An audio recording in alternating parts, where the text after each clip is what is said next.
नमस्कार नमस्कार ताप्लेजुङ स्थित ठुलो पाथिभरा माताको दर्शन गर्नलाई हामी गइरहेछौँ। तपाईँले यो सानो फेदीबाट चढ्दै गरेको दृश्य देख्नुहुन्छ।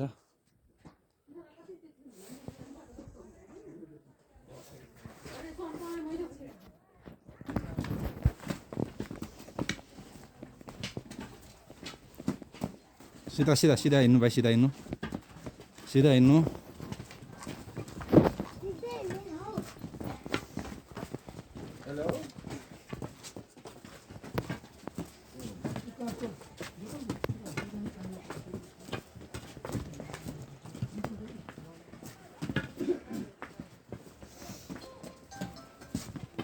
हेलो भन्नुको दाजु सिधा हिँड्नु। आमा कहाँ पुगिसक्नु भयो भाइ?